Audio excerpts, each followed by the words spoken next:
Welcome aboard, folks. This is my very first podcast of Episode Run 1. It by My Lawyer. I'm super excited about this. And, I started this. I've been wanting to start this for several years now. So I finally am starting it. And the purpose of this is to make sure the small business owners and the individuals out there, AKA the little guy, that all of them know that we're here for them, and I've helped, I graduated from UC Berkeley Law School, over 21 years ago, the year 2000. We're coming up almost on 22 years ago. Time flies. So I have been a trial lawyer for 22 years. And there have been so many times where people have wanted to start a lawsuit, or they got sued, or they didn't know how to react to some, documents that were sent to their home, right? And there have been times I've just talked to people for about 20 minutes and I saved them, having to go through a whole lawsuit, or I saved them, sometimes the best advice I've given people is, you have no case. Yeah. You cannot sue anybody for this and win. Yes. So let it go. Save a lot of time and money. Yes. I have, oh my goodness, even, even last night, so I had a friend of a friend call me, and he has a 7-year-old daughter, right? And the mom, they're not married, their mom, he kind of has the daughter one whole week, and then she has her one whole week, and he has her one whole week, right? And then they got in some sort of big argument over an iPhone. Like, she bought the 7-year-old a phone, and he didn't want that for his daughter, right? So they got an argument over that. So anyway, so she said something like, well, that's it. I'm not going to let you see her unless you go to court over custody. Okay, so he calls me. He says, I don't care what it takes. I don't care how much I have to spend. Let's do this. And I said, wait a minute.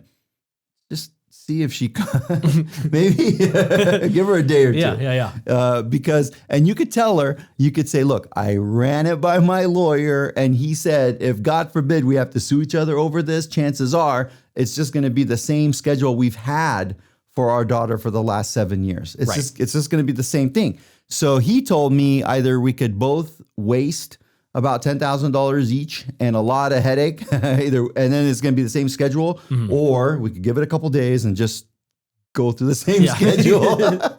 Let cooler heads prevail. Let cooler heads prevail, yes. So, a lot of times when people have just run something by me, I kind of explain it to them and whatnot. I'm super happy to be here, obviously, and especially for this first episode. In case anyone's wondering, my name is Jeff Fox, and I'm one of the producers on the show. So I'm here to help Joe with kind of laying out the episode, figuring out what we're going to talk about, and kind of, get his idea across of what he wants to do. And I'm happy to be the one you bounce that off of. Yeah. And I'll bounce things off your head real hard. Okay, so be careful. And Jeff, before this first episode, he told me, he's like, well, what are some recent cases you had that kind of, crazy stories or things that have happened? And we had one, this poor guy was, riding his bicycle. This was a couple years ago. So he's riding his bicycle, and he was in the bike lane, and a car hit him. Okay. And this is where it gets crazy. The car hits him, and he was like, for the most part, he was okay. Yeah. All right. Like, he had some shoulder pain and whatnot, but he was okay, thankfully. Right. Right. And then after a little while, like weeks go by, and he's still in pain, and he finally gets it checked out. And the doctor's like, wow, you need, there's like a ligament tear or something. It was something pretty bad, and he needed a minor surgery, right? Yeah. And the insurance company for the car that hit him said, they offered him $500. Okay. Probably going to cover the surgery. Yeah, because $500, right? So they told him, they said, well, this was their theory. This is the insurance company for the guy that hit him, right? Yeah. They said, well, do you have health insurance? And he said, yes. And then they're like, well, good news. The health insurance will cover you. So what's up? We'll give you $500 because we know it's been a big pain in the neck or shoulder in this case, right? So we'll give you $500. Yeah. Right. And thankfully, he had a friend who was a former law student of mine, right? And then that law student's like, well, let me see. Why don't you run it by Joe Samo? Here's his number, right? And so he ran it by me, and I said, whoa. Don't sign anything. Don't call them back. Don't do anything, okay?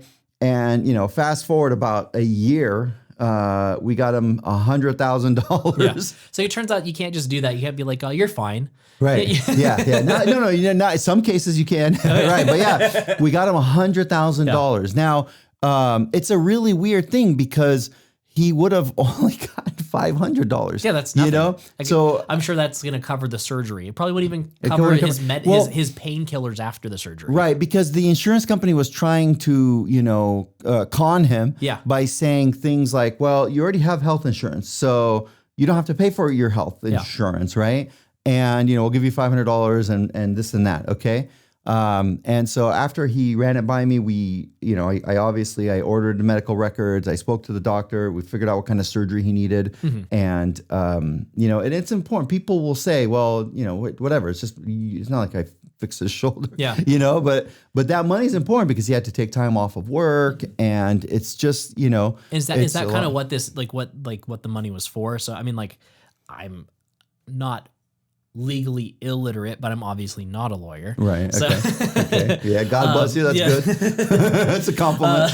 So, I mean, so in those kinds of cases, is it because he was missing work and those kinds of things obviously aren't necessarily covered by health insurance? So those are the things that these guys were covering to cover, or what? Or are you not allowed to say your health insurance covers it, so I don't have to pay?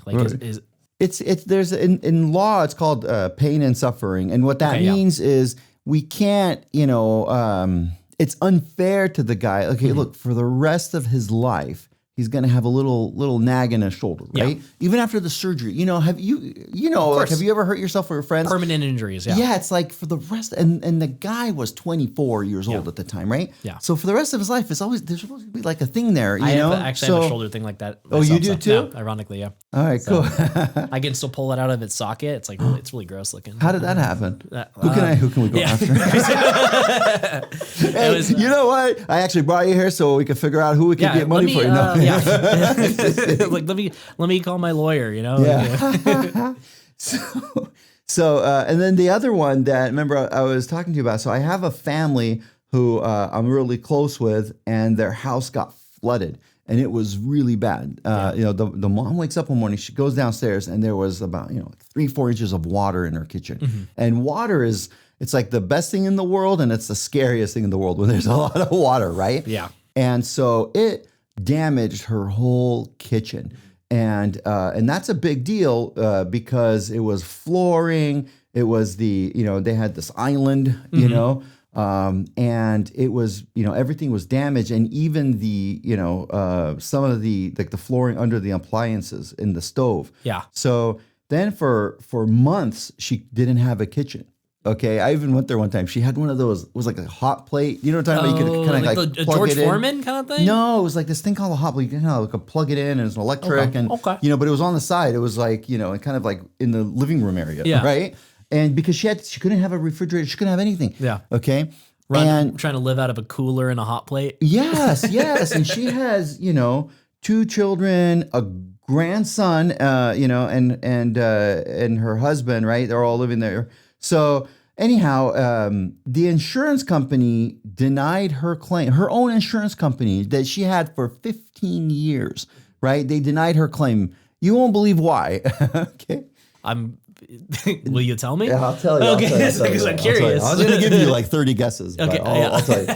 So this is what the insurance company said. The insurance company said, well, it looks like the leak was probably a leak that accumulated over time, like little by little, as opposed to, like a flash flood. Right. And because it was a leak that likely accumulated over time, and then it happened, and then just so happened that it broke that's the other thing. It came through the ceiling, right? Because it was like some sort of pipe in the middle of the second floor and the first floor. And they said, well, it looks like it was a small leak. It accumulated over time, and then the whole thing just like fell one day after it accumulated. So any sort of small drips, they called it, that is not covered by insurance. But if it was a quick drip, a burst pipe, or something, right? Pipe bursting, and then it's not covered, right? And so because the insurance policies is just kind of written that way. It's like covered if it's a fast, sudden thing, but not a thing. But the funny part is like so.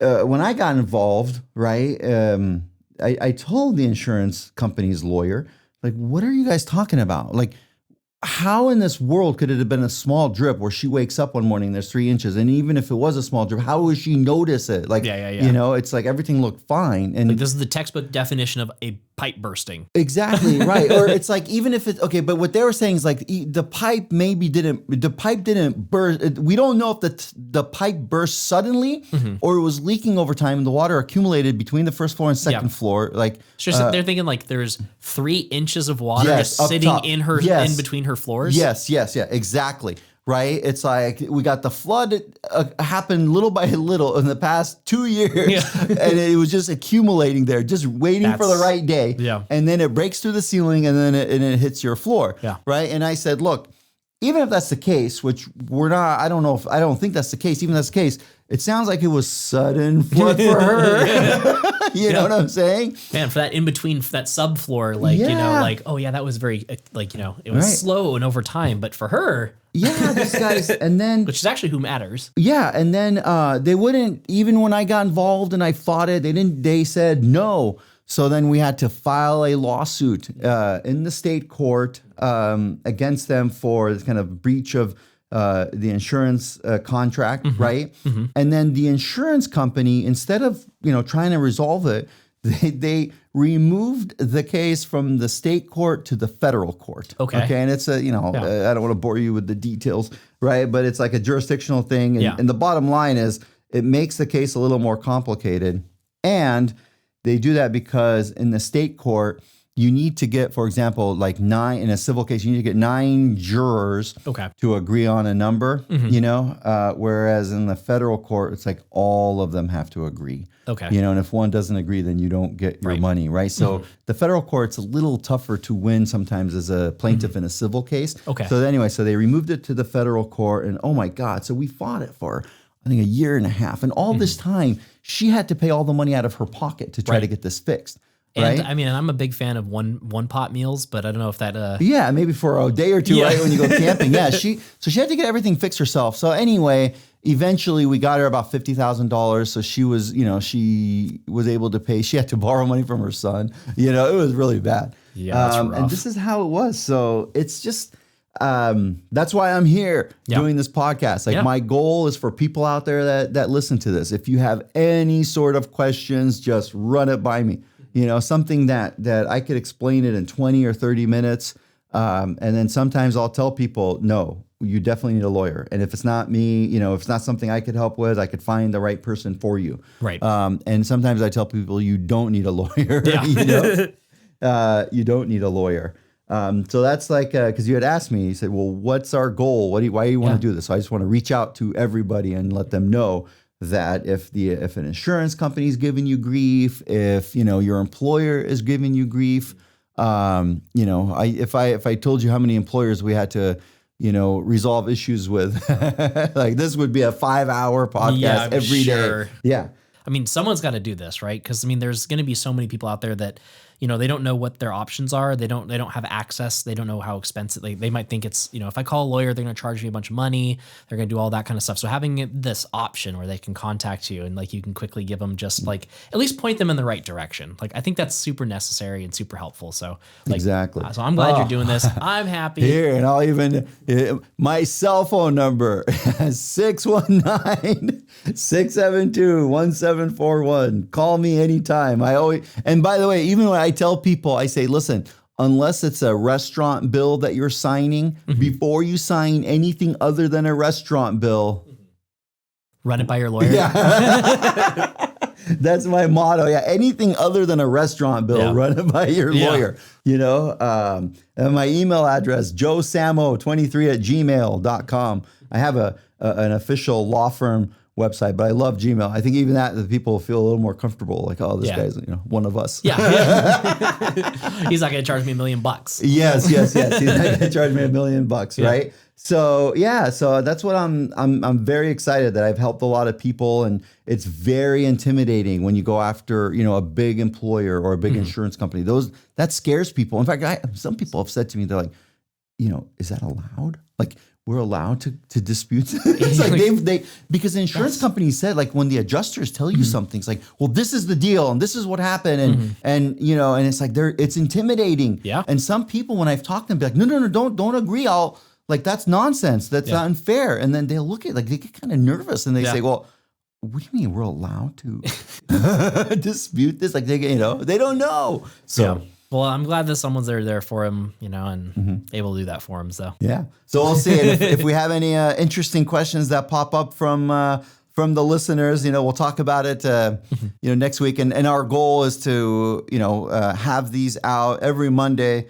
You know, my joke is Mondays are a miserable day. So hopefully they'll have something to look forward to. Yeah. That's our podcast. Okay. Beautiful. All right. So yeah, give me a call again, 619-672-1741. That's my cell phone. Text me, call me, and anything other than a restaurant bill before you sign anything, you know, run it by your lawyer. Yep. And so for show ideas and stuff like that, would you recommend they email them to that Gmail account then? Yeah, you can email. You know, a lot of times I tell people before we talk, you know, you could call me or text me, and sometimes before we talk on the phone, I'll tell them, I'll say, well, before we talk, you know, email the like pertinent contracts or paperwork and whatnot. Right. That way, you know, our phone call could be more productive, because I'll look it all over, and then, you know, because the worst call is when I talk to someone, I'll say, well, before I give you any advice, let me just read the contract or the lease agreement or your employment agreement. Yeah. So instead of, you know, reading it over the phone with them. Yeah. Or no, then I have to read it and I call them the next day or that same day. Yeah. Instead of doing that, if they email it to me, then, you know, I can look at it before we talk. But otherwise, yeah, give me a call and whatever. Okay. Cool. Sounds good. All right. Perfect. All right. See you folks next week. Let's do it. Boom.